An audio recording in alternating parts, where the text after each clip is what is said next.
देखो देखो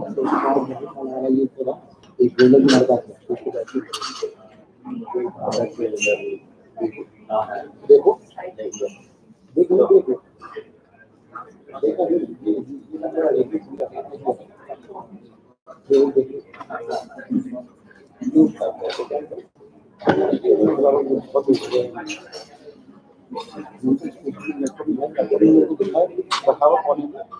ये मैं नहीं रखा मुझे नहीं पता किसी मैंने कल इसका डाटा कॉपी इसका डाटा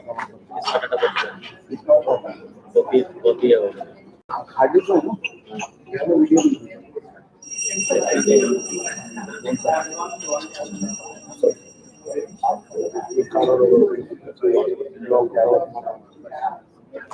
तो छोड़ ही दे दो तो क्या करना Friends, वो नहीं हो we now begin with this panel session, Effective Management of Compliances, and the speaker is Preeti Vadhavan. Preeti Vadhavan, Regional Compliance Officer, Macmillan Education India, and Head Legal, Springer Nature Group India. Preeti is a compliance and legal professional with extensive experience in policy, compliances, investigation, training, UK Bribery Act, corporate laws, handling regulator and external audits. She has professional experience in implementing compliance programs on the ground and leading it effectively with cross-functional teams, conducting risk assessments, presenting the top risks to governance, risk and compliance committees, investigating whistleblower complaints, imparting trainings, enhancing compliance visibility and third-party due diligence. She joined Macmillan Education in 2012 as head of legal and compliance, and in 2015, her remit was extended to taking additional responsibility for the legal operations of Springer Nature. Over to Preeti Vadhavan. Hi everyone, good afternoon. While I was told it to be a panel presentation, but I was given a good surprise, a shock last day evening that it has to be a solo one. I don't have much to present. It was too short a notice to put together something, and I think I can see an audience which is very varied, probably much more experienced than I. So I was going to just share probably my experiences with you, and happy to make it more interactive because this topic what I'm going to cover is not new to most of you, and I'm sure if I can share with you my experiences, I have a lot to learn from you as well. Right. So, I think my topic basically talks about code of conduct, and everybody I'm sure would be aware of what code of conduct is. We all work in corporates, which has laid down code of conduct, which is kind of a well-written rule laying down missions, values and principles that we expect employees to follow. And these also somewhere then eventually become a personal code of conduct for employees to follow. And that's where we expect, that's where we measure the employees on all these aspects along with other appraisal formats that we have. What broadly code of conduct covers is something that I'm going to, I've not covered all what you generally find in the code of conduct, but what I have primarily covered here is something which is more important for you as seasoned HR colleagues to be taken care of. Now, when I look at code of conduct, what importantly you can look at is what do you expect, how do you expect company to conduct its business, which is crucial to any function, leave aside HR. I think one of the most important aspects that you deal with in the organization is employees. So that is where you have to ensure that employees are dealt well properly. There is no discrimination happening. There is no harassment happening. There is no retaliation happening. Another aspect which is covered in the code of conduct is conflict of interest. That's something is I'm sure you guys deal with it in day in and day out. Fine. Then there is you talk about zero tolerance to bribery and corruption is again an area which somewhere you along with compliance or legal colleagues in your organization cover it. So primarily what, when you think about all of these things, first thing which comes to mind is that this is all for multinationals that, they have all these laid down code of conduct for employees to follow. But my experience for the last decade or so is that even now Indian corporations have kind of started to adopt something, may not be as structured as what you find in a multinational corporation, but they have now put in place some code of conduct because everybody likes their employees to be following something which probably they can hold them accountable for. So that is where, of late, you see many Indian organizations, you go to their website, if they have one or the documents that they file, you would see that they also now have some code of conduct in place for employees to follow. They may not have everything on, as stringent on bribery and corruption as probably what a UK or a US multinational has, but I'm sure they would have because I think that is an area that we all are trying to fight together. Uh, Now, besides one which is more to say we all do it because we want to do it, but then there's something which we do because even the way the law is evolving, they also want us to do that. So there was a time when multinationals were doing it, Indian corporates were trying to cope with it and trying to put together because they were competing with these multinational corporations. But then when the law came in, we had a POSH, we had a Prevention of Corruption Amendment Act, all put together, brought all the more pressure on Indian corporates to put together a structure. So this is, I would say, a need of the hour for corporates to now put together a structure in place where they, where they can put employees to question. And what's important is, I think this code of conduct is not successful without an active support of HR function. You as HR function play a very strategic role in shaping up or influencing the culture of the organization. And if the culture of the organization is not conducive to ensure that employees follow this, then the success of the program is, you cannot determine the success of the program or probably it will be a failure. So when you look at the success of the program, I think HR plays a very, very strategic role there, where they have to connect with employees, put that, they are part of the leadership team. So it's called by leading by example. So the leaders have to set the tone right, where they then communicate the same practices, communicate the same policies time and again to employees so that it's reiterated and employees follow that. Now, when you look at why, now the question may come in, why as an organization I need to really put together all of this? Why it may be need of the hour, it may be legal requirement, but still why? Any thoughts on why as an HR leader, you think that you should be putting something together like this? Any value benefit that you see for the organization, and maybe only from an HR perspective? Any thoughts? You have right set of behavior and action before. Yeah. Any other thoughts? What is the biggest challenge that you face in today's time in the HR function?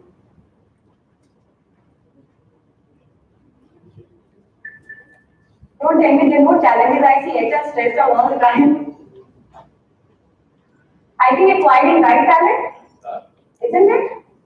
Acquiring right talent, there's too much of competition out in the market. That acquiring right talent is something that you struggle with day in, day out. First is acquiring, then is to retain them. So I think the first challenge for you is acquiring the right talent. And if you ask me, if you have a good code of conduct, if you have kind of well written on policies, procedures which will make people abide by, then basically that is something you're kind of telling the world what you stand for. It's like creating a brand reputation for you in the market. For me, the first thing that comes when I talk about ethics, reputation of an Indian corporate, Tata is the name. I'm sure everybody equals with that. When you think of Tata, they've created a kind of brand reputation for themselves, and the brand reputation is not only for the products that they have to offer, but I think somewhere at the back of mind, if it is Tata, it cannot compromise on ethics and code of conduct. I hope you agree with me, am I right? So that's where I think, obviously, when you have that kind of brand reputation, it helps you to attract the right kind of talent for you to have in the organization. And the other is, it obviously helps you to, it sets clear expectations for you to, for the employees to follow, so that probably they know how to probably answer the questions because they have certain guidelines which they need to look at when they have a dilemma and how to deal with it. And I'm sure when they are not able to, they still have HR, legal, compliance, and maybe the country directors to answer them too. Now, when you look at when you look at the new legislation which are coming in, one thing which probably I see POSH as something which is gaining a lot of momentum. There's so many news articles coming on POSH, and in fact there are cases out and open in media on POSH. One thing that I think I personally feel is important for organizations to do is sensitizing and creating awareness.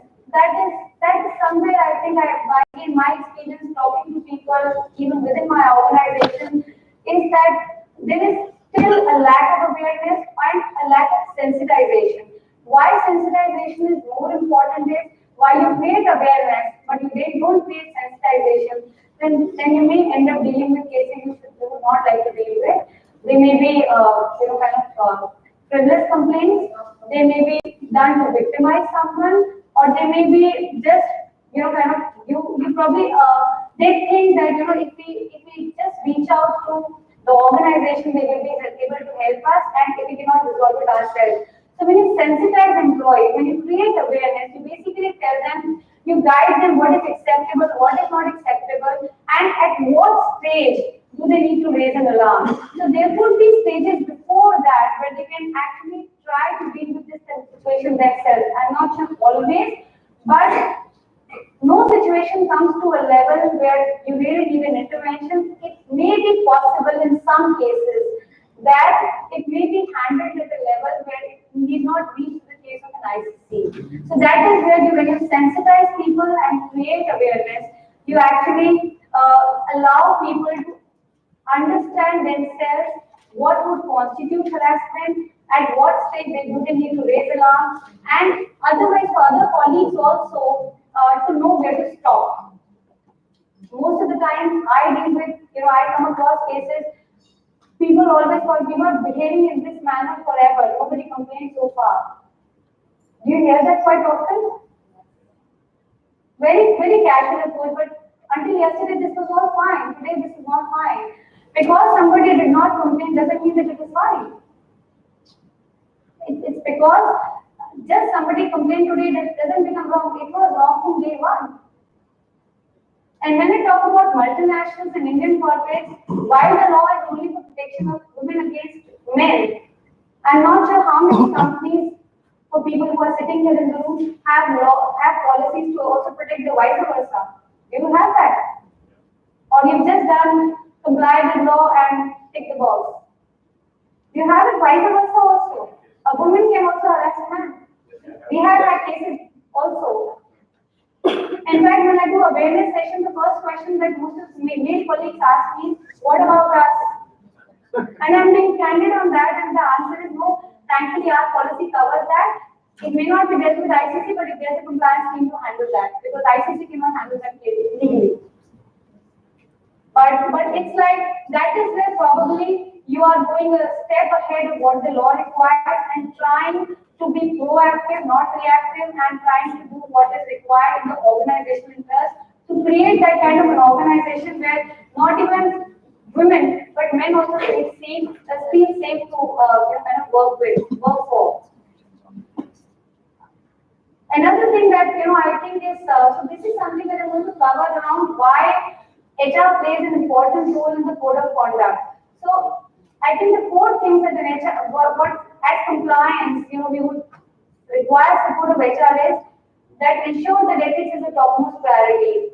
Now here, when you talk about ethics, because you are the first point of contact to an outside candidate, when he or she is coming to the organization, you are actually setting the tone of the organization to him or her. So it is very important how you and that candidate actually looks up to you to understand what the organization stands for.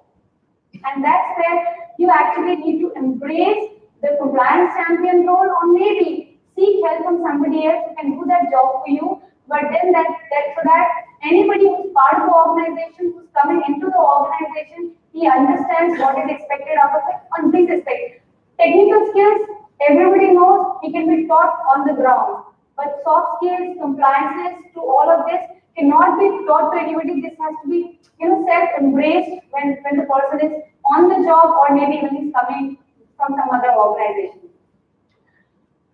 And if you look at this quote I picked up from head of Cornell University Center for Advanced Human Resource Studies, who said, in the wake of business scandals, HR leaders will take on a higher role in monitoring the culture of the organization in terms of its ethical status. And I think the biggest advantage for any organization in the long run will be around the ethics, around the values that it has. And we all are moving towards that, slowly, gradually we're moving. Second is, HR has to ensure that they include ethics in the selection and development of leaders. See, leaders are who are going to talk on and represent the company outside. So if you may have a good leader who's very good at giving you numbers, but he gets the number by cutting the corners on ethics.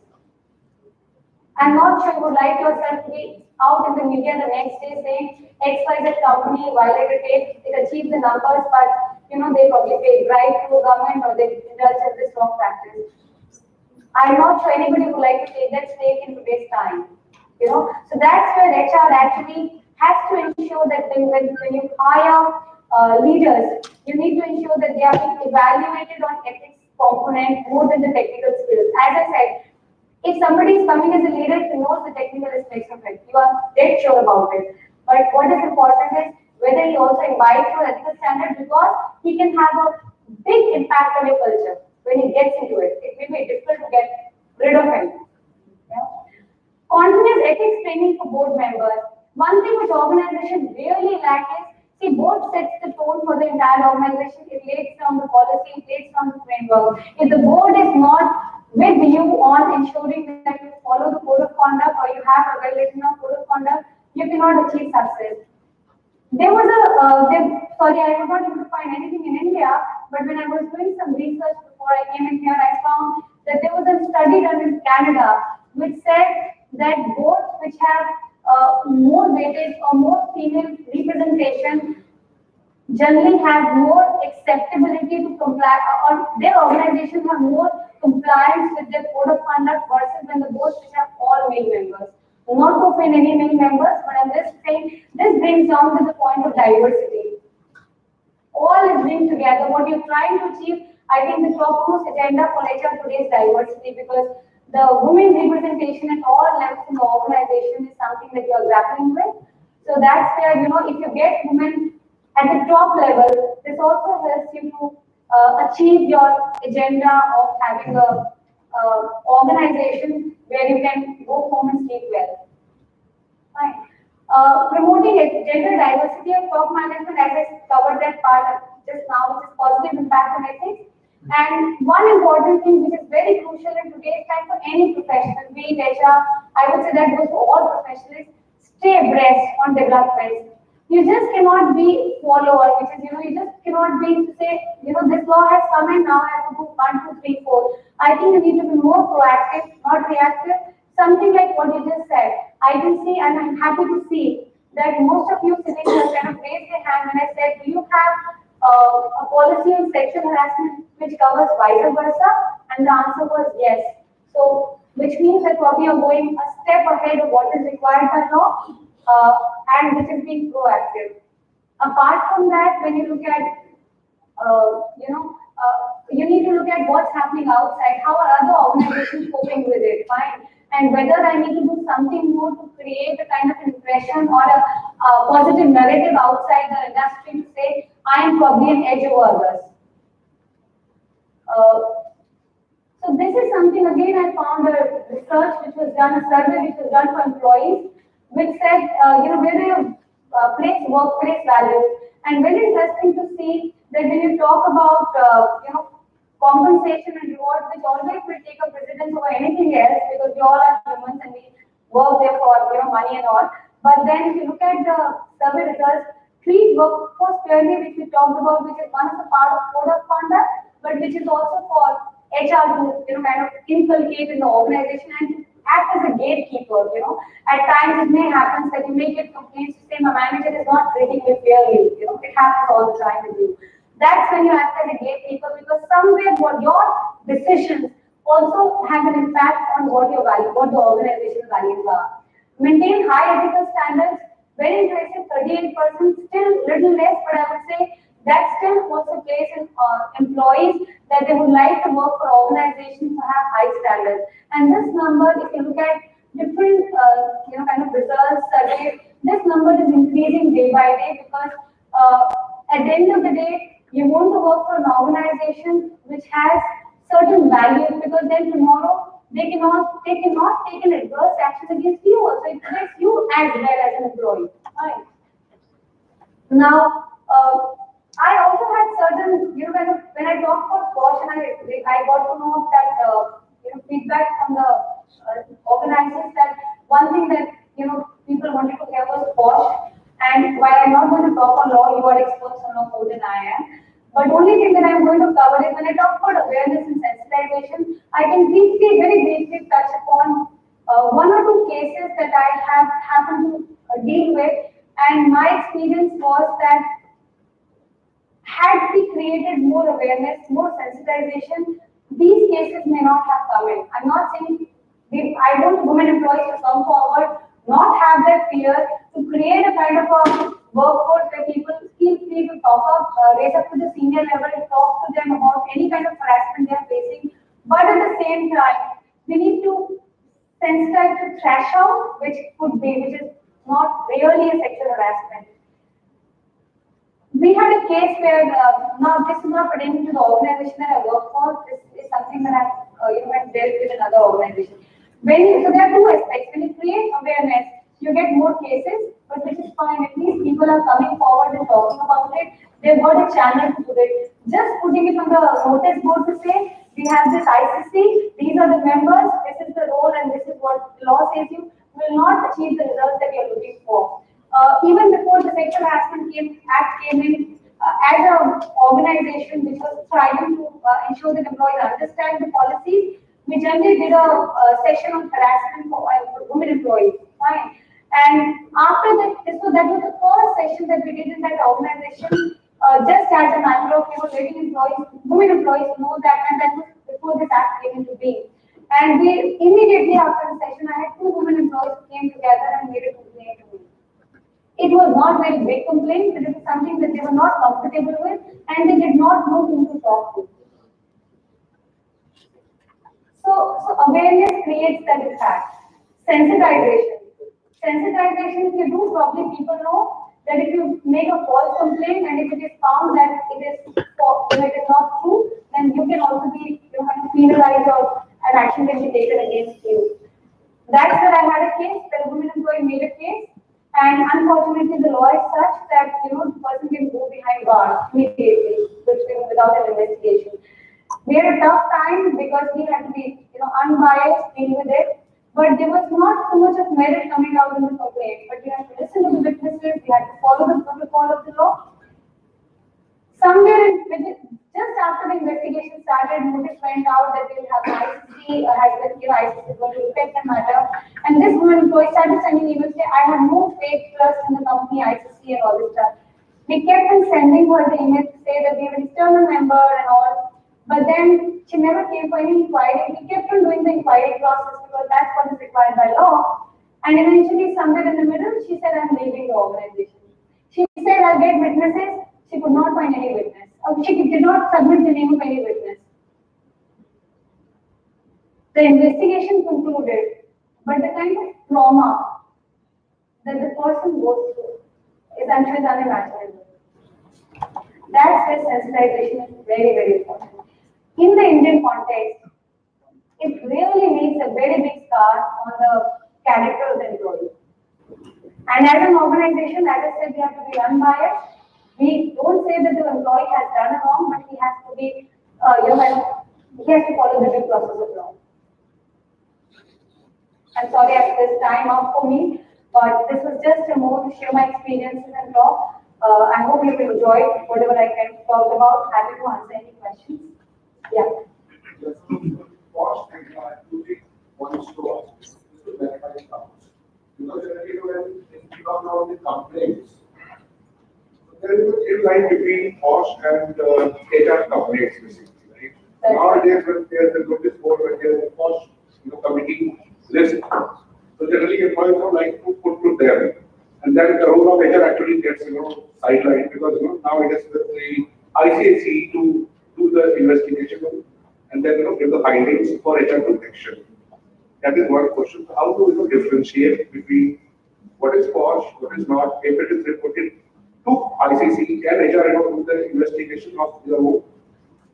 Second is, why bring the investigation, which is a genuine, ICC, investigation? The person resigned. The person who is. You're talking about women employees. Yeah. Or the male employee, let's say, he has done something which is proven also. He resigns, but ICC wants to terminate that person. Now they will again give the findings to the HR to take action. But the point is, can HR as a professional can be terminated because the person has already resigned and he is not turning up? That is the second question. And the third one is, ICC inquiry is similar to domestic inquiry or is it different in terms of the documentation? So these are the 2-3 questions. So on the first question, when you said that what is the difference between can HR handle posh inquiry? So what happens is I completely I can imagine a situation because it happens with us as well, where people just think that there's a notice board, there's a posh, or maybe there's an HR, so they interchange the complaints, fine. But I think so what happens generally in our companies is when we get such complaints and they have a doubt in whose jurisdiction it falls in, generally they would bounce it off to me as legal to say, can you look at whether it is a sexual harassment complaint or a non-sexual harassment complaint, which means it's more like an HR complaint to be dealt by HR. So that's one. You cannot have a posh complaint dealt by HR, that's a non-compliance law. Fine, that's one. Second question on to your said, if employee resigns, can you terminate and how do you do? Now see, resignation, you cannot stop an employee from resigning, but yes, you can, if the employee wants to resign, either of them, men or women, it is the duty of ICC to give a comfort to the employee to say, we are conducting the investigation, we would like you to stay with the organization. It's a personal choice, you can't stop it, fine. We would like the employee to stay to come to see the results of the inquiry, fine. Even if the employee resigns, you have to still conclude the inquiry, right? Because it may happen that if the employee has resigned, he may stop coming for the inquiry also. Then you give notice, 1 notice, 2 notice, and may close the inquiry ex parte because typically as what the court would do, fine. So you cannot terminate employee after he has resigned, fine. But if you really want an action to be taken against the employee who probably has done a very wrong thing, you have always a recourse to go to the police station and make a complaint against him. So if you really want to take a strict action and you're saying why did he resign when he was really a fault, somebody who has done a wrong, and we want to put an example for the organization, people to see that what we do with an employee, you can do that. You cannot terminate person because that termination will not have any sanctity. You can resort to other mechanisms, which is when you get a ref check, or you can do that, but not otherwise. I hope that. And domestic inquiry in that they are a bit different because in the court, the act very clearly tells you the procedure, which is more like a mini court. And they have the power to show cause and all. Civil code, that's right. So you can't, that's a bit different. Yeah, I have 4 questions. First, I'm looking at Ashish or somebody to see if I'm killing on somebody else's session. किसी company के premises में उसके work place पे कोई third company के किसी employ आता है और उस पे कॉस्ट की कंप्लेंट रखती है. For example A is the company, उसके प्रेमिसेस है ए का, और बी कंपनी के किसी एम्प्लॉय या हो सकता है मे बी उसके किसी रिप्रेजेंटेटिव डायरेक्टर कोई आता है उस पे लगता है. तो जो कंपनी ए के जो कमिटी होगी आईसी कमिटी, वो जो डिसीजन लेगी तो वो उस पे एप्लीकेबल कैसे होगा बी पे, क्योंकि इसके पास राइट्स नहीं है कि बी कंपनी के रिप्रेजेंटेटिव पे कुछ भी करे. First question. सेकंड, अगर आईसीसी कमिटी कोई रॉन्ग डिसीजन लेता है, फॉर एग्जांपल मे बी की मेल के फेवर में और मे बी की फीमेल के फेवर में, और अगर सपोज उसने डिसीजन दिया और जो भी एम्प्लॉय है वो टर्मिनेट हो गया, उसके बाद वो एम्प्लॉय जाता है कोर्ट और कोर्ट में डिसीजन आता है कि ये रॉन्ग डिसीजन था, तो उसमें पेनल्टी कौन पे करेगा? आईसीसी कमिटी और कंपनी. ओके. और फोर्थ, जो इसके रिटर्न है, जो रिटर्न जो आईसीसी जो रिटर्न जाती है लॉ में कहीं भी उसका डेट फिक्स नहीं है, कहीं कोई फॉर्मेट है, तो उस रिटर्न पे साइन कौन करेगा और उसकी लास्ट डेट क्या होगी? Starting with the disclaimer, I'm not a posh expert. The idea was not to cover. I'm more a compliance person with code of conduct, but I can try to answer you. And please correct me if I go wrong based on my limited understanding or experience. On your first question, you rightly said, अगर आपके किसी x organisation में दूसरी organisation के employ ने कुछ offence किया which covers under sexual assault, then this company has to do an and if it has happened with an employee of this organization in their premises, fine. Then they have to do an investigation. He can be summoned. That's something again he has got power. This ICC has got powers of the civil code. But yes, that order will not be. They cannot enforce order because he's not their employee. What this person, this organization will have to do is they will have to probably share that order with that organization whose employee person is. Fine. And more importantly, it means the company can do, मतलब ICC committee cannot do anything. Because this is the beyond the control of ICC committee. What generally happens is, see, every company has an ICC force, and that organization cannot ignore that in today's world. Their ICC will have to take cognizance of a report, receive a complaint or complaint copy, or maybe even report of inquiry and all to see how they've arrived at. They will have to somewhere. They'll have to honor that. I've not seen that case, such a case before, but they will have to honor it. You know this thing. And on their second question, there is saying, sorry, what was the question? If ICC committee will give the wrong decision. Okay, so obviously ICC. So what penalty are you referring to as in termination? Maybe termination. See, that is again completely when you it's as good as any kind of a court matter where your judge gives the wrong order and you file an appeal against the highest order, and then you make a prayer to say I be reinstated. नहीं, इस case में ये होगा कि suppose करो कि अगर terminate हुआ और उसकी जॉब चली गई, मे भी हो सकता है सेकंड जॉब भी उसकी इस वजह से नहीं मिला ताकि उसके पास ये कंप्लेंट था, कोर्ट जाने के बाद खुद अपनी मानहानि का वो देगा ना कि मुझे कंपनसेट करो, कंपनसेट कौन करेगा? ऐसी कमिटी और company ICC committee is not acting independently, it is acting under the aegis of company has created that committee. And like I said, it is more like a junior court passing an order and you appealing against an order. It's like you terminate an employee, hypothetically, forget about ICC. You terminate an employee on disciplinary grounds, fine. And that employee tomorrow challenges that termination in the court of law, and the court rules that your termination was wrong, and it may pass an order to say you reinstate an employee and it may pass an order you reinstate plus you give him salary from a bad date or whatever, or you may give him a lump sum compensation or whatever. So I'm saying, so ICC only thing that you have to see, if the court can give a wrong order, ICC can also give a wrong order. Fine. It's all human, depending upon the it's an interpretation of what they did in the investigation. Only thing that ICC has to be really cautious is they need to have a right set of documentation to support how did they take their decision.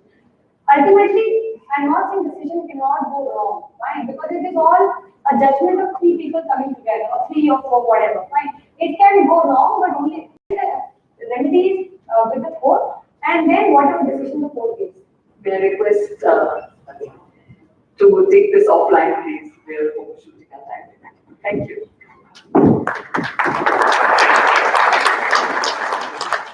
May I call Ashish Verma, Director, Chronic Point, to please give a memento to Preeti Vadhavan.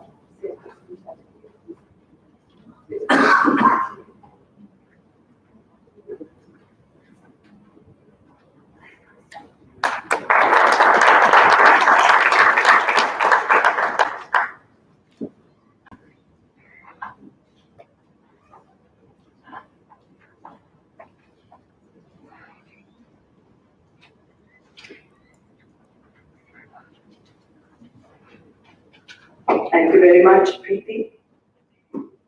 Friends, we now have a special session challenging the mindsets of leaders and people to steer towards organizational goals and performance. And for this, I'd like to invite Praveen Purang. Just give me a moment, please. Praveen Purang is a technocrat and is a management advisor to corporate business houses. Purang is a turnaround specialist, leading the organizations to business excellence.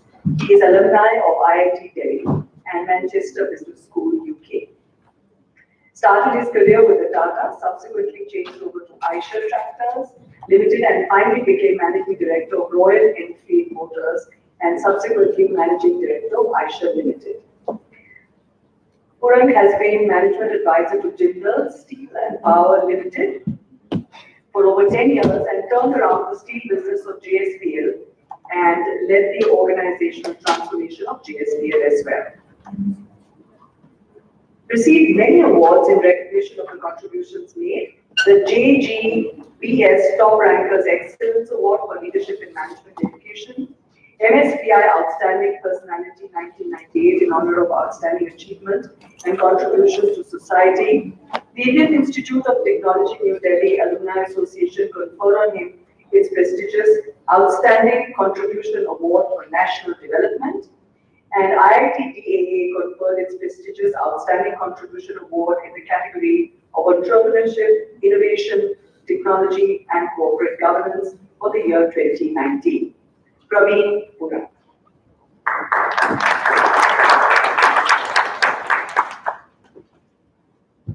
Thank you. So it has been a long day, and I can understand a lot of concepts have been discussed, a lot of gyan has been made available. So let's go ahead and do it. Building organizations of tomorrow. It's simple. We can do that. We have understood everything. Raise the issue. Are there issues? Are there challenges? Practical side. That is what she wants to know. So we will go through today some of the challenges that we face and how do we take care of that. And the mindset change. Mindset change of whom? Everybody. Starting from the top management to the lowest rank. People have mindsets, people have inertia. We have to see how we can change that and do that. But before that, who's going to do it? All of us can say that yes, mindset must change, but who will take the initiative in an organization? How do we change? Who will change? Somebody has to do it. Is it the role of the managing director, chairman, CEO, or is it the role of somebody else? In my experience, the organization is done by people. You can buy equipment, you can buy machinery on its own, it doesn't work. So if people have to change the mindset, who is the custodian of the people in the organization? Who? Who in HR?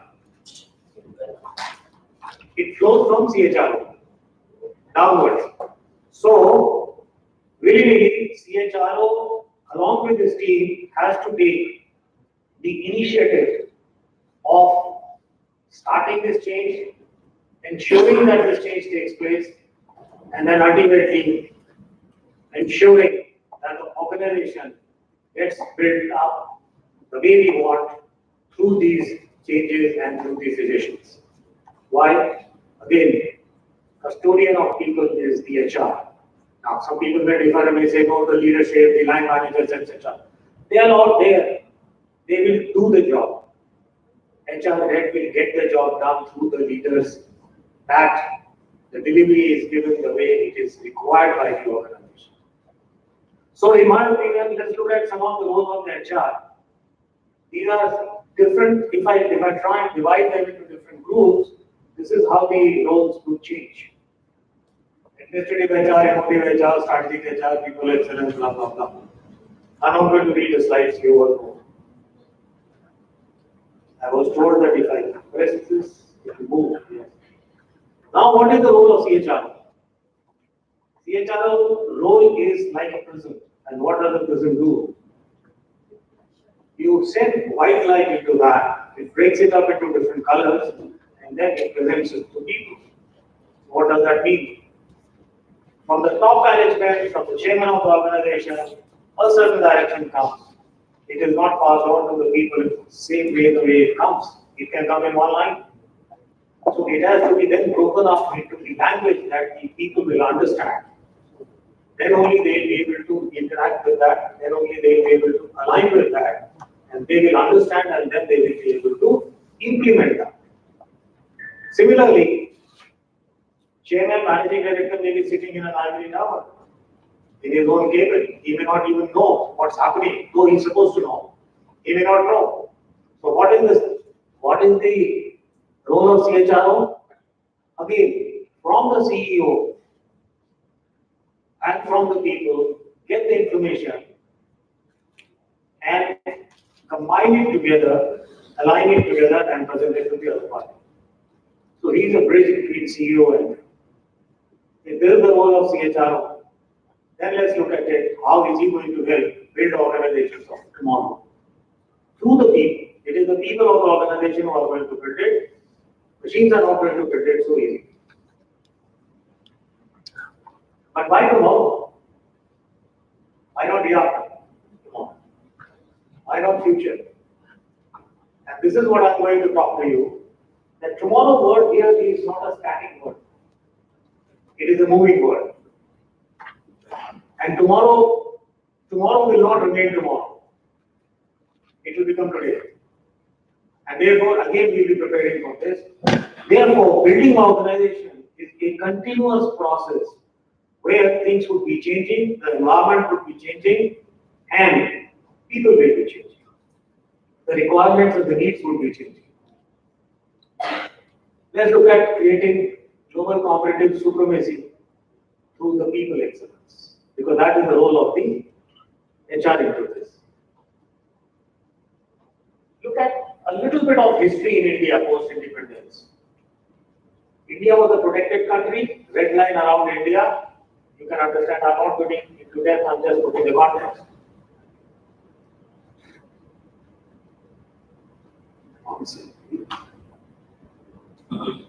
Economic and financial liberalization came in 90s.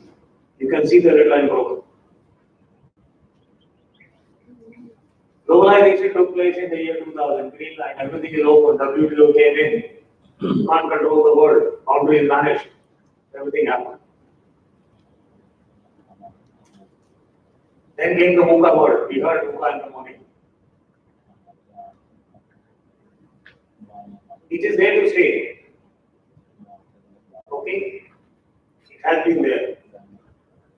This is the global scenario that got created out of the changes that have been taking place, and this is what happened today.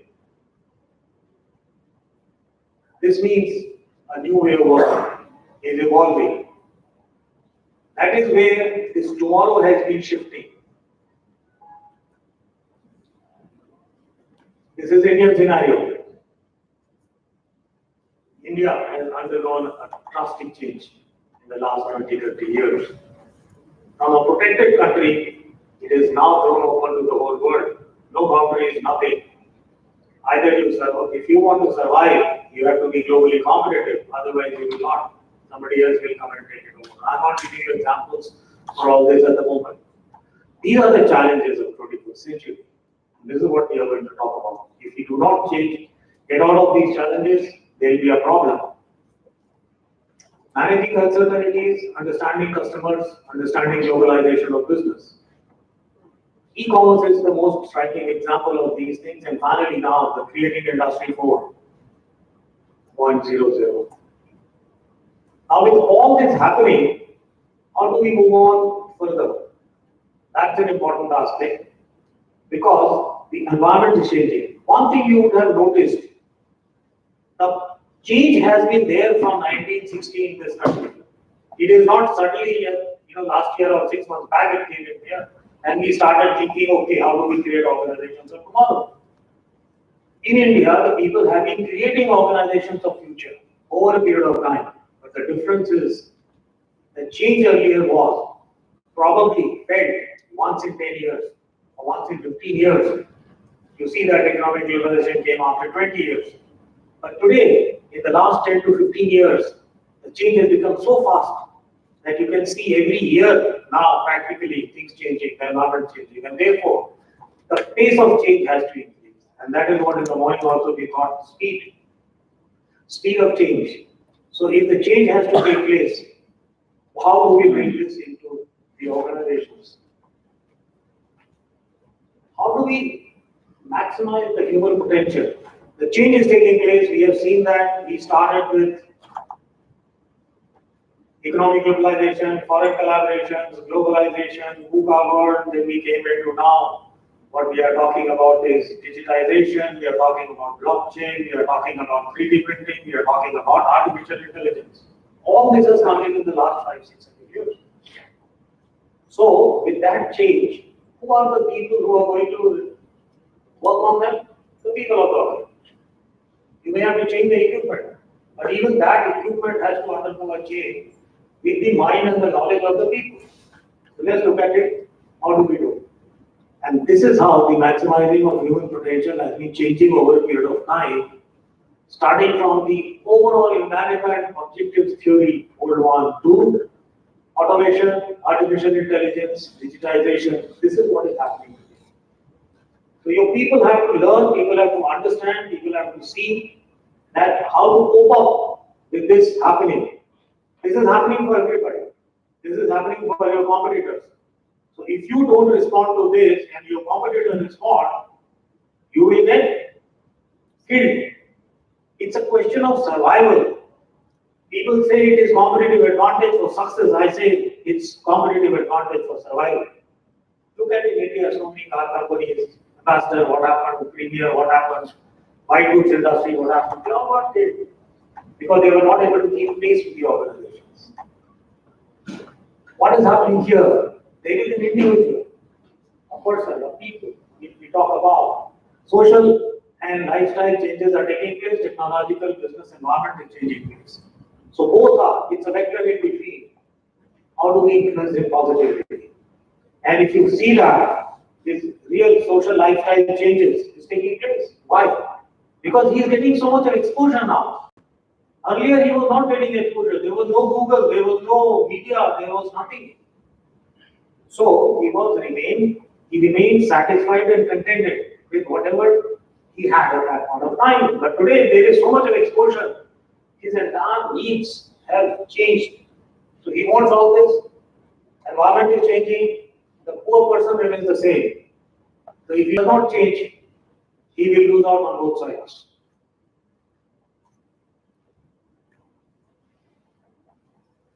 Business technology advances, I have talked about.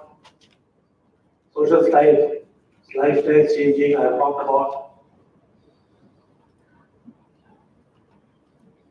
You have to match these.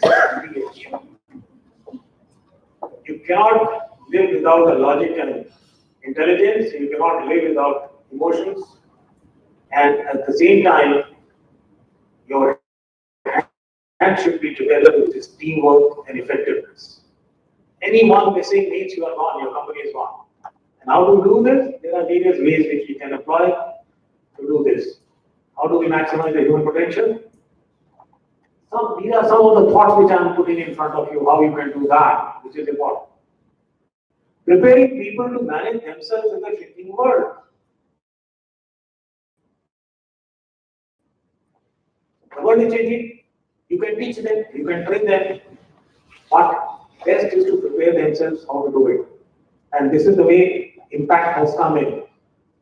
Virtual office, artificial intelligence, innovation, blockchain, all this has to be realized, and these inputs have to be given to the people to start thinking in a different way. The change management means a different way of thinking and trying to do that. Create passion for performance, spirit of sports at work. This is an important aspect. I must succeed. If I as an individual can succeed and everybody together can succeed, my organization will succeed. You know what's happening today? We are on one hand talking of artificial intelligence, blockchain, 3D printing, etc. But on the other hand, all this is necessitating a higher level of psychological human behavior, understanding and doing that. The role of psychology, which was earlier probably kept at a certain level, is undergoing to change drastically. When in IIT, the first semester, they taught us psychology, we all were crying. We haven't come here to IIT to study psychology and humanities. But today I realize 80% of my time probably goes in human behavior and psychology and understanding the people, both employees as well as the customers, rather than doing engineering. For engineering, I can get people. But for this kind of a knowledge, you have to apply yourself to try and see that. It's an important thing to do. Now, this is another one. Environment is changing drastically. Individual is here. Business innovation has to be. If you don't do business innovation, the business will not survive. And this is what is happening. The speed at which the innovation has to come in. You have to be better than others. You have to bring in newer things. Somebody talked about an example where by 3D printing in less than a month, something was produced. How? That is what we have to think about it. The technology is changing. It is no longer repetitive hammering out of production. It is creative, innovative way of doing faster production, cheaper production, and the highest quality without error. Error-free, you may call it, zero defect, you may call it, anything you may call it. All these things have to happen, then only the things happen. So what do we do? Again, I'll take you on the emotive plane. If the personal mission of the individual is not understood, it will be difficult for him to survive in the organization and for you to retain him in the organization. You have to understand your organizational mission and you have to marry them together. The personal mission, organizational mission has to match. If after efforts they don't match, it is best that we part ways. No point in pushing a man under a different organization system or a different value system. No point. That means this is not the best place for him, but there are better places for him probably in this world. So never think that if a person is leaving, it means he is no good. He may be better suited somewhere else. That is what is the most important thing.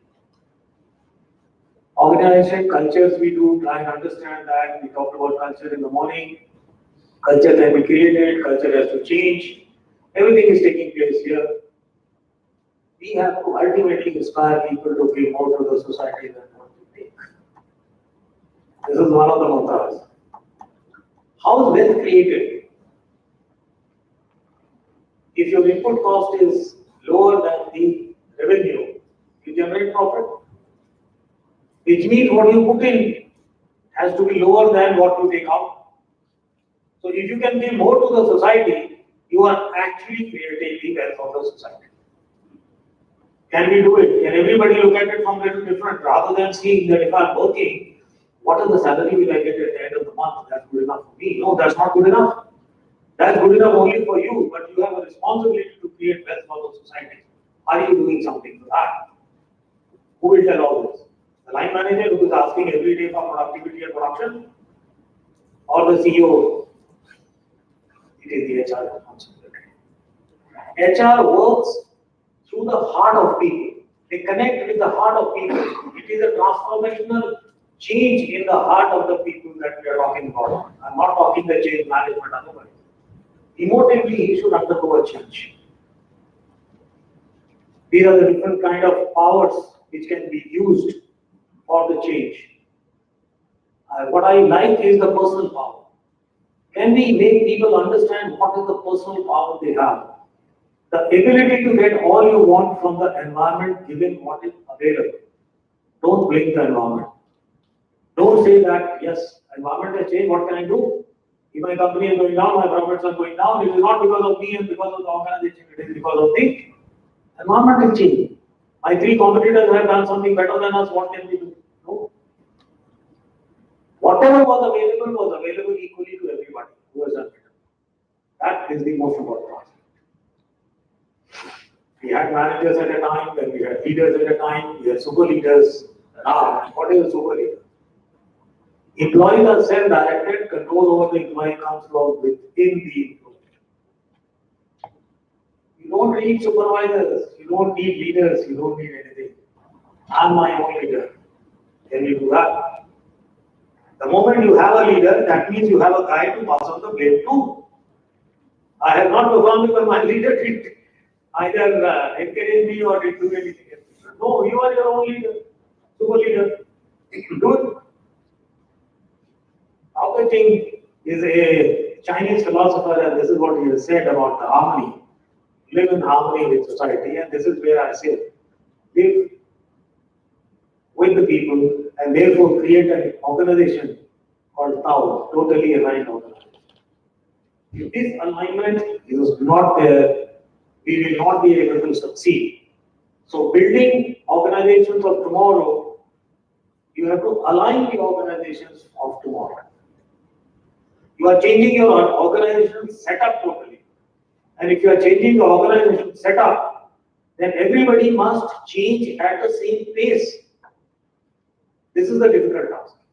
It is always possible to change 10 people, but 20 people, if they don't change, you are actually creating disharmony.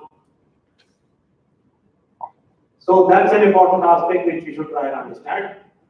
Let me take you quickly to something else. When you are trying to change the organization, what is the first thing to understand? And that is the organization readiness matrix. Is the organization ready to change? There are a lot of pre-work which has to be done for people to understand that yes, there is a need to change. Otherwise, you will try to change them and they will think there is no need to change unless we are being bullied. We are being harassed. So you have to take all this out of their mind that this is how it is done. So you have individual excellence, you have team excellence, organizational excellence, present and future. Are we future ready? That is the question. People again, you can create the organization of tomorrow only when you create people of tomorrow. The role of L&D. All of you are HR guys and all of you will have a department of learning and development. How do you do that? Unfortunately, when there is a change in the environment and there is an impact on the organization of lower profits, where is the budget cut? Training. People don't realize that these are the people of my organization. If I train them better, they will be only able to increase my profit again. You cut down their profit, cut down their training, they will still do worse than what they have been doing and your profit will go down. This is something where I want CHRO to stand up and fight in the organization if required. Second thing, you are putting up a project, 10,000 crore project, you can put for putting up a steel plant or a small mill. That will be sanctioned as a project report will be made. In that project report, the people cost will also be put into that. But I have rarely seen the training cost being put into that project. What will happen is you will have all the new equipment, you will have everything else, your people will still be the same old one. You have not spent 5 crores onto that. If you are putting a 10,000 crore, why can't you put up another 50 crore project within that value of 1,000 crore, make it 1,050 or 10,050 to try and develop these people and train these people into that. Most of the committees, investment committees where I have sat on the board, I have seen this point is not there. People have now started realizing. So HRO must insist as a project cost, it is not a training cost. Why the training cost is cut? Because training is always taken as a revenue expense. Never take training as a revenue expense, it's an investment. It should be capitalized. Why should it not be capitalized? I'll ask my finance guys. We always put in revenue and then we say, okay, revenue profits have to go up and therefore cut down your cost, tighten your beds, all these slogans you hear, training budget is cut. The entire process of approval of training budget should be different. It should be more like an investment committee decision, which comes to the board or project approval. Anyhow, try and see if you can do something. The new thing which is coming and which is the biggest thing in change is Gen X, Gen Y millennials. You have to ensure that there is a hierarchical harmonization between them. You cannot go and say, you yourself don't know anything. Youngsters will say, what do you know of artificial intelligence and automation? You don't even take out a report. You ask your TA to take out the Excel report. Now, either you can encourage all this, or you can discourage about it, or you can shout and fire at people, or try and break the harmonization. I see, in my opinion, this is the biggest challenge and the biggest task that all of us have to do it. And if you don't do it, you will be in problem. Why?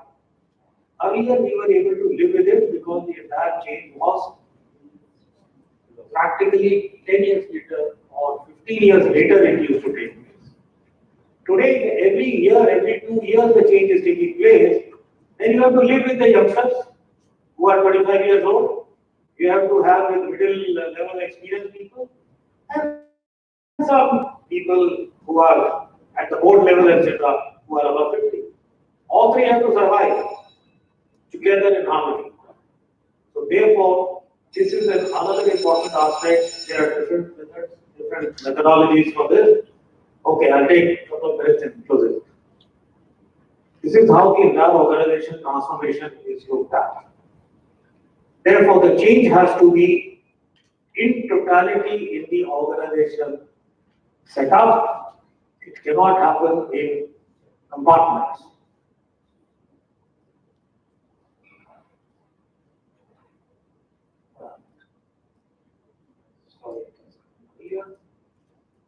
This is the one. Industry players. You know, even competitors can join hands together to train their people. And by that, we are creating value for the industry. That means everybody's cost comes down. You may compete in the market. And there are tremendous examples of this which has happened.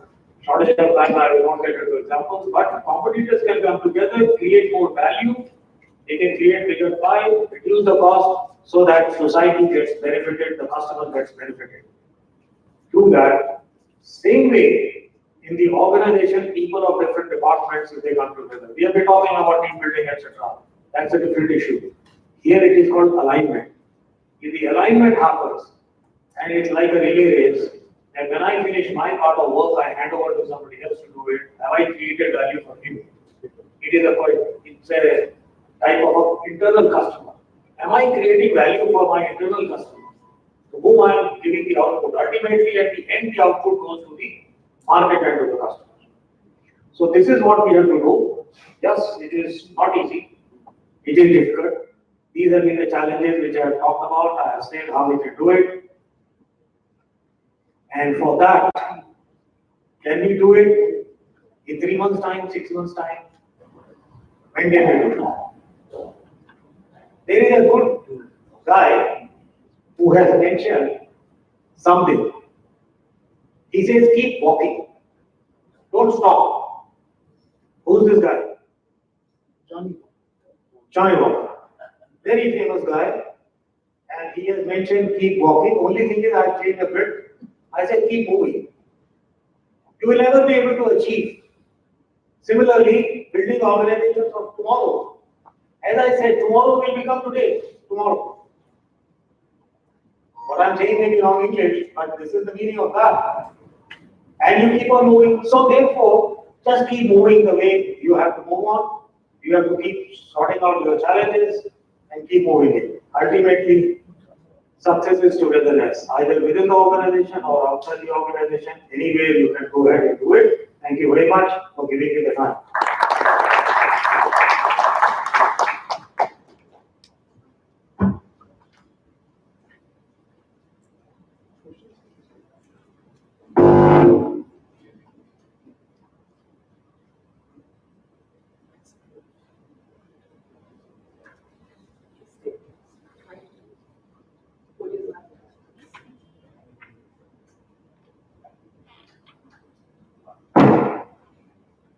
Thank you very much, Mr. Puram.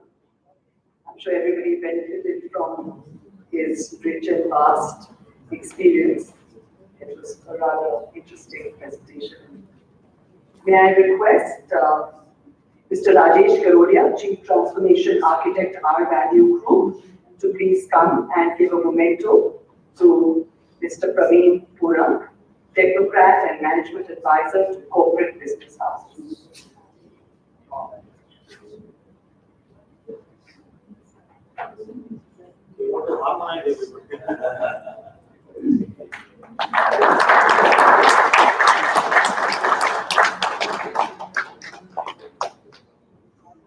Thank you. And friends, that takes us to the last session for the day, a panel session led by Sanjay Gupta. The session is talent acquisition and performance culture, balancing job requirements and millennial competencies. Sanjay Gupta is the chief architect of shared services for SSF. He has over 32 years of work experience in the fields of management, business processes, finance, and HR. He comes with a blend of experience in global and domestic operations in private sector as well as the public sector.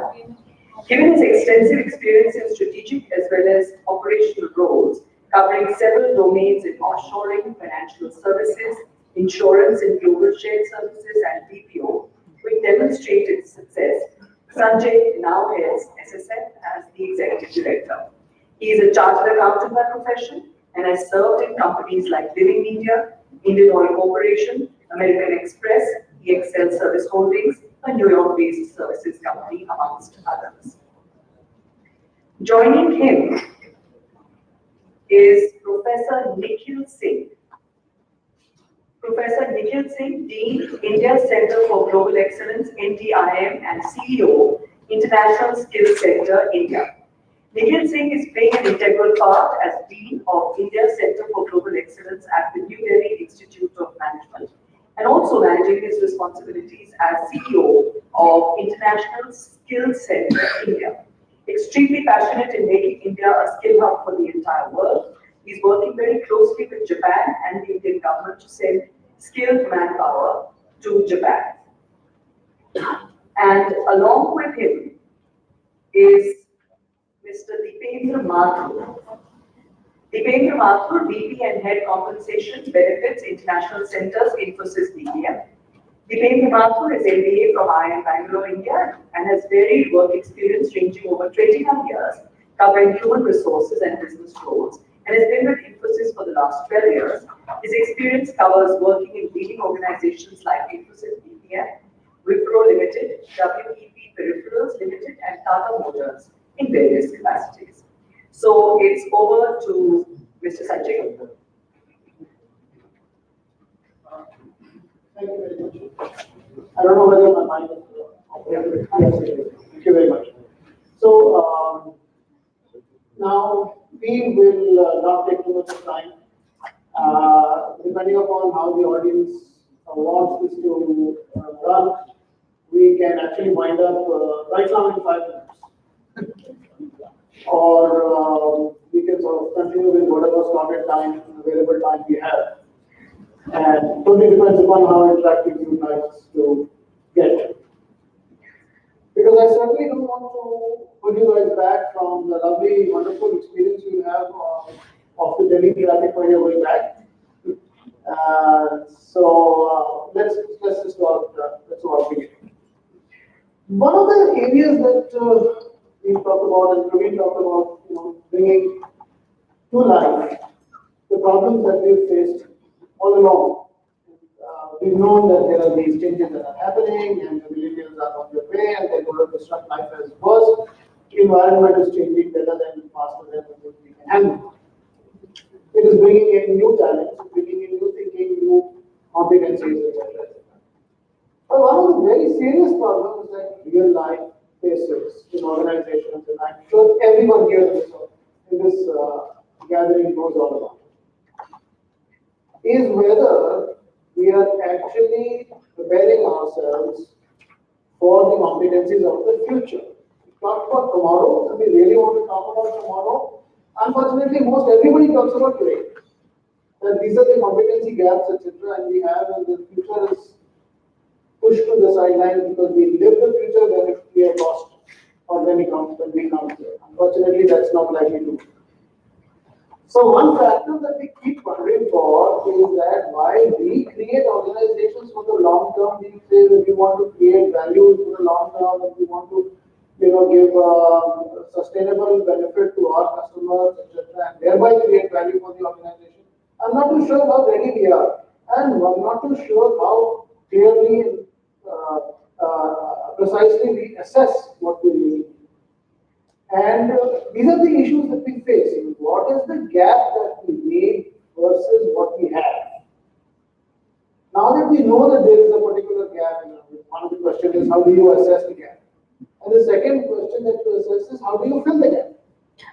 To the rest of us, we spoke about this in the morning about make or buy. What does make or buy for us mean? It means that if you have the time, you reskill, recompetize your entire team and make. But if you don't have the luxury of time and you don't know actually what's going to come back, you buy. You hire from outside. And sometimes it's very difficult. Say, for example, I'm going to take extreme examples. Let's say you believe that the competencies which are required today and in the future are cutting edge competencies. Let's say they want blockchain technology experts, blockchain scientists. Now you know blockchain scientists are just not available in the world outside. So whatever you may want to do, you are forced to create them from inside. That means you identify a bank of people and you invest in the bank of people and send them to reputed organizations to get trained in blockchain technology and become blockchain scientists. So whether you want to make or want to buy, you are forced to take the decision of making. Because buying option is just not available. On the other extreme is, you want to create talent from your own organization, but you want to create talent and you're not confident enough that the people that you have available that you want to reskill or reprofile competency-wise, they are right fit for your new roles. And therefore, whether you like it or not, you're forced to buy them. However, these two extremes need not necessarily be present all the time. It's always a continuum. And therefore, this conundrum about whether you should hire or you should rescale, etc. And finally, the third one which always creates a problem is, yes, it's very easy to say you reskill, but how do you reskill effectively? What do you actually do to change the competencies of people who have not come with that kind of a mindset, who do not do that kind of a role, who never even thought about themselves in different roles, but suddenly find themselves to be very out of place. And you say, don't worry, the world I know has changed, and therefore I'm going to reskill all of you, and you are going to start doing something completely different from what you've been doing till now. That's not so easy to do. I mean, you can have all the training programs in the world and fall back. The guy just doesn't want to do it. Given these things, and there are many other nuances to it, and given these things, there's always an issue about how to reskill. And this is where I want to actually ask this question. I'm sorry, I'm going to stand up and walk around a bit to make everybody uncomfortable. So I want to know whether within this group of people that are sitting over here, do you face these challenges in your organization? How do you reskill? How do you define competency gaps? We call this a chasm between the required competency and the available competency. You need the world and you need the Everest, but all you have is this small inflatable boat which just won't go. So, are there people who are willing to share? Do you have problems within organizations? Volunteers? Anybody? Anybody wants to share whether you have a problem with the organization? Yeah. I won't call it as a problem. I think it's when you look back at talent, you are always looking at competency versus willingness. Is there a competency problem that the person does not want to do a certain job, or is it a willingness issue? Skill will. Yeah, exactly. So what we try to do in our organization, and being professional for yourself, what we try to do is walk the talk of kind of throughout experiential learning. So for example, what I would do is call my team to Delhi from various parts of the country and get them into a one-day workshop where we're throwing knowledge which is more practical, get them to learn something which increases their willingness to be able to do their job effectively. So it's more on the will part that we try to work on so that effectively they are also nurturing these things. Yes, sir. Add another dimension to add to what he's saying. I think I'm talking about past experiences. There has been organizational resistance also make that possible. So if I say that let's create a training path to move from this role to this role, because ये अगर तू ये करेगा तो बाकी लोग क्या कहेंगे वो upset हो जाएंगे ये वो let's do it from outside. So there has been organizational resistance also that's coming to place. It comes to that. That's a fantastic thing you brought. Absolutely. Any other quick input before I pass it back on to experts on the panel. But this session has to be driven by the audience. You understand? Yeah. Yep. We do. Yes. One person going ahead with a lot of drones. So the mic's not on, please. The issue is that It's still not on. You replace it with this closer. yeah. Yeah. The issue is that there is one person who is taking the multitasking and is acting as a bottleneck and stopping the other departments to work. How do we go about and make the changes? Oh, okay. That one, absolutely. Okay, so let's try and see what the experts, dependent from a purely human or people-intensive organization. This is an organization which is totally dependent on the skill and competency of its people. BPM organizations don't necessarily use anything else except the intellect power of the people. However, that is rapidly changing now. And let's talk about it. Well, do you want to share about? So, a couple of things that I want to know about. First, do you see competency gaps within the required and available competency? And if you do, how do you manage those gaps for you? And don't feel restrained about your current job and any previous experience helps. So this is a conundrum that we've been facing not for 1 year, 2 years, but almost for the last, this entire industry has been facing that for the last 20 years. There is always a gap between what we as an organization need to deliver to the customers, because the customers are already ahead of the curve, they know what they want. And what we are able to supply, or what we are able to effectively deliver, I'm not saying supply, what we are able to effectively deliver, there is a gap. And we know that there's a lot of things that we have to move ahead on. We try to see whether it's a problem which is there within us. Are we doing fast enough? And we thought that let's look at whether our competitors in India are facing something similar. Yes, they were. Then somebody told us that, look, you're doing a lot of stuff in India. It might be good for you to go closer to your customers in the United States or United Kingdom or Australia or any other part of the world and try to deliver things from there. Maybe you'll be faster or you'll be able to deliver both, better or effectively. And what do we see? There's a skill gap as a country in the United States. There's a skill gap in UK. There's a skill gap in Australia. There's a skill gap in Singapore. So these skill gaps are not just limited to an organization. It's into an industry, it's into an ecosystem, and into an entire country per se.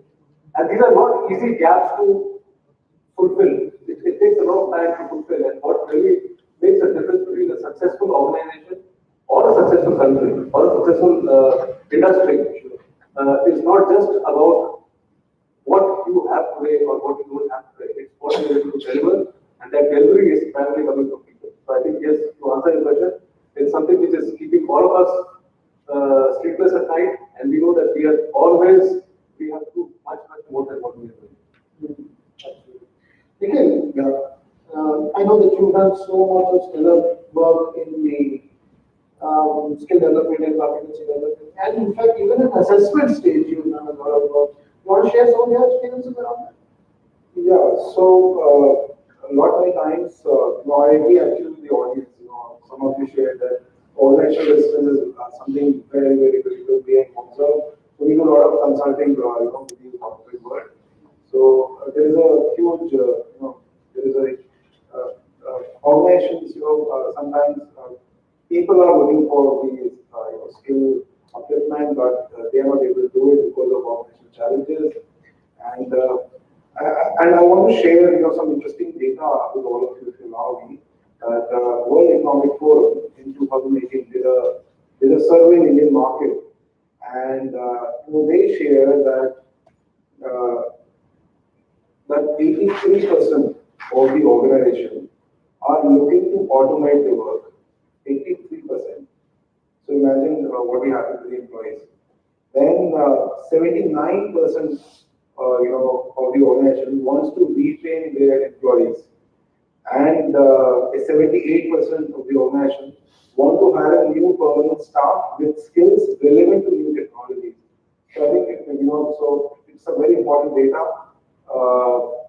So therefore, actually, I agree with you, sir, a lot that as a country, at a macro level and as an organization, we need to invest in our employees. We need to train our employees. We need to skill the. And before that, we should understand what is the future as Sanjay was saying, what was started the conversation. Now, what is the future? What is tomorrow? What does tomorrow means for us? What is it that skills which are required for us to understand? So with that, in that report, they shared that the emerging skills by 2022 will be analytical skills and innovation, active learning and learning strategies, creativity and initiative, critical thinking and analysis, and complex problem solving.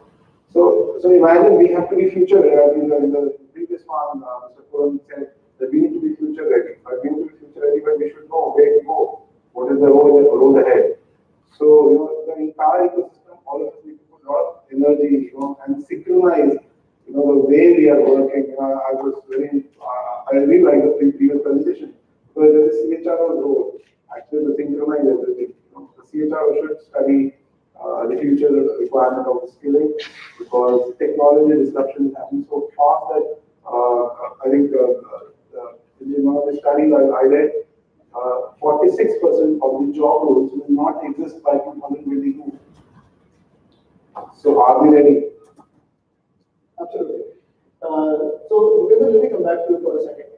Say, when we say there is a lot of change in the environment, etc., and you are in the front line, you have dozens of customers who come to you with their problem statements. You really don't, not many will come to you with solutions, but they will come to you with problem statements.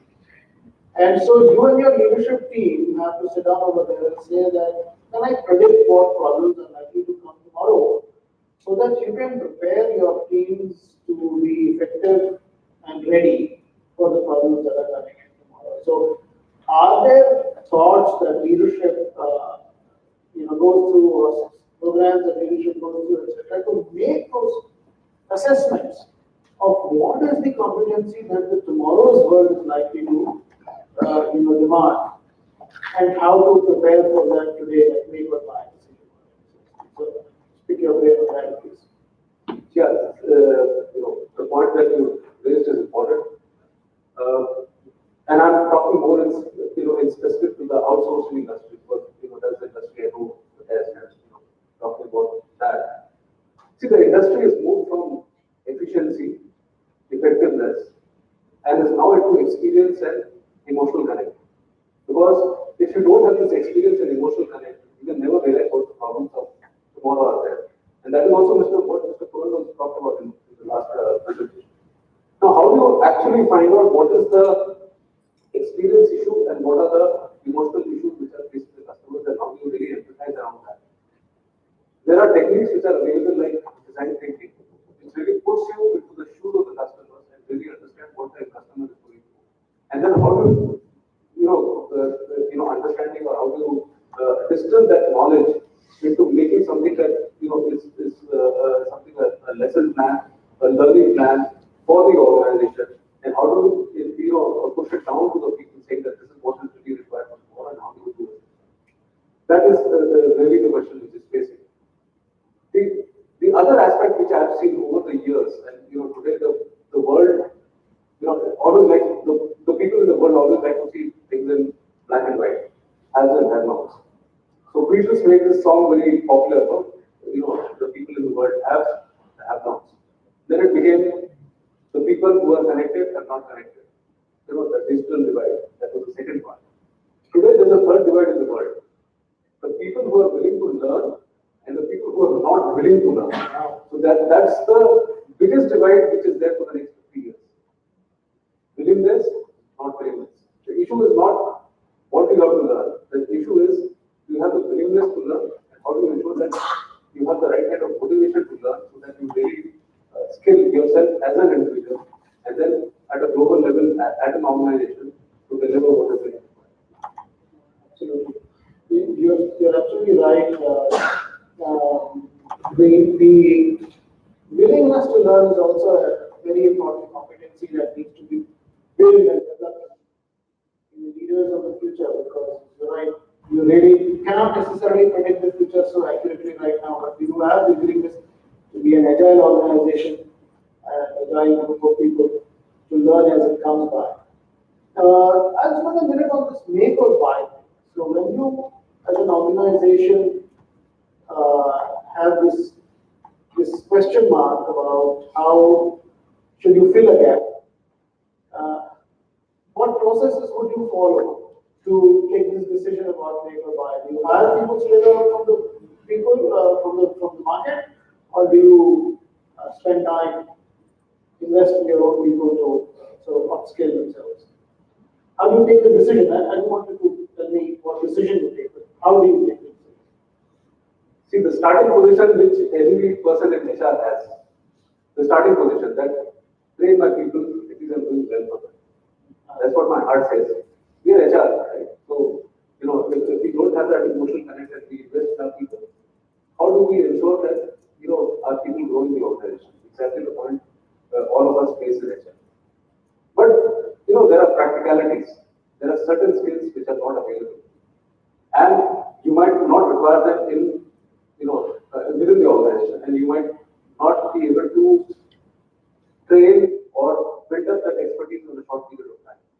Then you go around hiring them. Once you hire them, you try to understand how to create skill and try to take those processes from there and try to make it into a larger part of the organization. How do you convert that into a larger scheme of training and development. Once you get that understanding of what is there, then of course there is an aspect of investments that how much does it make sense to train people, or is it better to continue to buy outside? What is the hiring premium that I'm paying? That is the other question. And finally, do you require that skill for a larger period of time and in sufficient volume, or do you require it for a shorter period of time? And then the life of the super temp is now actually coming to the picture. So there are certain skills which are available, and it might be available, in certain organizations such as Arvind, which are not available with the process, but we might require them for 2 months, 3 months, 6 months. And do we really need to break our heads and trying to get them on a continuous basis, or do we get it on a short-term basis? I think these are the considerations which come in when you do take a buy. So why don't I just sort of for a minute ask people here, the super experts sitting right here in the of what's left. Anybody wants to share how you take these decisions within your organization? Imagine you're sitting there and the business comes up and says, I think this is what we need to do, and you feel the business and you take a decision that there are these 5 things that we need to do for the future. A couple of them is I want to improve my bank of available competencies under this particular field. What would you as an HR head do, or business head? What would you do? Anybody wants to share that from within their experiences?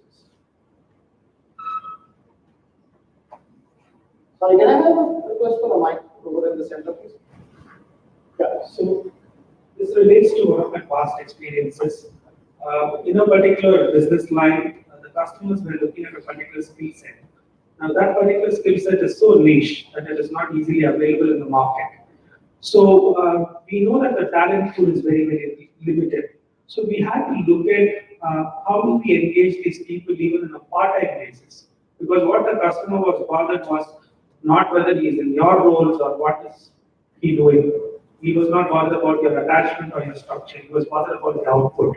So in that particular stream, we looked at people who can also work for us part-time as a consultant or like gig workers basically, like who are like, workforce of one, if you may want to call it, because they are consulting in the morning for some other organization, in the afternoon for a second company, in the evening they are doing business with you. And like he said, it can be for a very short period of time to a long period of time. So those are the ways in which, and again, this happened in a Fortune 250 company, which has got a 155-year legacy. Now that's a huge mindset shift because from a policy perspective, to enable all of this is not easy to kind of make it happen. But then HR has to reflect its fear on the face of the leadership and say, this is the only way to do it, or there is no way to do it. Because the talent pool is so small. And you can't build this talent pool overnight. Right? And you don't need it for a long period of time, like you very rightly said. Correct. And in another instance, what we did is we found two business lines which are constantly shrinking in the last 2 years, okay, tapering off. And on the other side, we are looking as an organization to see how we can, move up the value chain. So what we did is we did a predictive modeling to see like how this will taper off in the next 2 years. Look at how kind of people with a relative background in terms of the new competencies that we want to look at, and then focus on the skill building process 2 years in advance, and then move them batch by batch. And we upsold these solutions to the customer, and the customer was willing to kind of like, buy the solution from us. So like this is one way of staying ahead of the competition and also ensuring that you're not getting to kind of lose those people or think about like what you will do with it. Because on one side, their current skills are obsolete, and on the other side, you don't have people from the market to fill those positions. Very good. Any other person like to share something? Sorry, actually. I'm just using some of my past experience again. One of the things that I saw was when you talk about training and skill building for people, usually managers tend to look at training for some problem they're facing right now, right?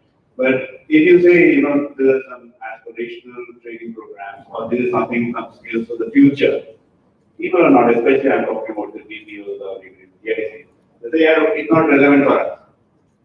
Why should I lose my productivity or my revenue by sending for training which I don't need right now? So to say that, we are organizationally looking at future roles, I think there is something lacking here. We still are not ready for it. You're right, absolutely. So one of the problems that we face in organizations is that if you're just going to send people out for training, there are a zillion different training kinds of training programs you can send them out to, of which 999 billion and 999 million out of that are never going to be used. So there is no use sending people out training for them to train them. And the whole idea is, if you can make some kind of an accurate prediction of what trainings will help you in the future, that's where you can concentrate. Otherwise, if you remain with that, the training will be exactly what Putin mentioned. He said, when the chips are down, the training budget is the first to get cut. And then you're going to remain that way. The point is that can you make that into a critical element in the entire strategy of the organization. Let me come to the previous point. Yeah, sure. It's very interesting because we are an education institute, so we keep on meeting a lot of interesting consultants in the market. And with the new disruptions in the market, we have, I personally met so many people who are multi-talented and they work 3 jobs in a month. 3 jobs means 4 hours every day for one particular organization because that's niche market they're working in. So for them, they are getting 3 types of salaries. So if, because all of you are HR, if we can actually, identify the right talent for your organization, that person can actually work for you 4 hours every day, something like that. That's the new thing which I have observed in the market. So, Sanjay, you were talking about make or buy. I think this is a new dimension where you don't have to make, you can buy for a limited time as this gentleman shared.